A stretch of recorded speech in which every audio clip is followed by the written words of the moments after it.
you know any words with the letters X, L, M, Y, and T? It's got to be some off-the-wall medical term. I can be queen of the quarterfinals if you help me. What are you still doing here? Lucas? Do you remember anything that happened last night? A few of the details might be a little hazy. We were at the Floating Rib and you tried to leave and you could barely stand, let alone carry Roxy. She's fine. I turned her heater on low and I fed her. Thank you. You're welcome. You wouldn't let me call an ambulance or drive you to the hospital, so I brought you back here, got you on the couch, and that's where you've been ever since. That was very kind of you. Not really. My husband disappeared under mysterious circumstances, and the last thing I need right now is another body to explain. Oh, I didn't know you cared. I care a lot about Roxy. So for her sake, I suggest you get your diabetes, or whatever it is, under control. Last night wasn't pretty. I know. Come on. In all seriousness, thank you for sticking around. Well, it's not like I didn't want to go home too. My husband certainly isn't there waiting for me. Are you gonna be all right? Okay, here's my theory. Sorry. I don't know what got into me.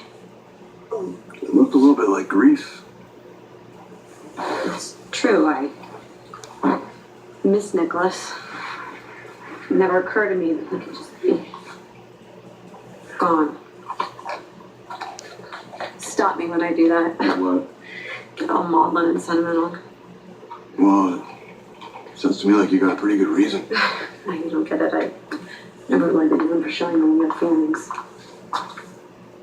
Until I met Nicholas, you know, our relationship was complicated, to say the least. But there are times where I felt like Nicholas got the real me under my facade. And he still liked me anyway. I've never had that before, and I doubt I'll have it again. Well, you know, for what it's worth, I've always found that facades are kind of a waste of time. It's always worrying about what people think of you. In my experience, it's always just best to be yourself. Is that how you ended up where you are today? Oh, yeah. Yeah, me? Sure. Suspended from my job, living in a hotel with a bearded dragon.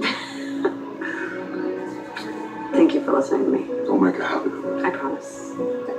Now, if you excuse me, I need to get to the hospital.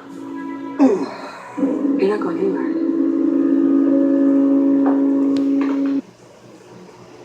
Don't you worry about me, all right? I'm feeling pretty dang good. I'll tell you this. Sleep always helps me a lot. Well, yeah, I would say that you just spoke too soon. Looks like I'm not gonna be able to go back to murdering patients at the hospital. That's a joke. Ha, ha, ha. The only thing you're going to be doing today is resting. Is there anything you need? Food? Supplies? I left something in the hospital in my lockers. I hope it's still there. All right, so if you don't mind, Actually, I do. Do you really think it's a good idea to stroll back into General Hospital right now? I mean, aren't you pretty much persona non grata? Listen, I may not be able to practice medicine there, but I'm pretty sure I can go retrieve my personal property. You can barely get off your couch. I'll go. Really? Okay. Thank you. So, what is so valuable that you would risk the wrath of Dr. Obright? A notebook. A notebook? A notebook. That's it? Yeah, it's in my locker. This is what you need to know. All right, when you get to the locker room. All right, and listen, if for some reason I'm passed out when you get back, I'm pretty sure that's my room key. All right, easy enough. I'll be back in a jiff. Hey, I appreciate it. More than you know. While I'm gone, you might want to take some more of that medication. The last dose you took doesn't look like it's working.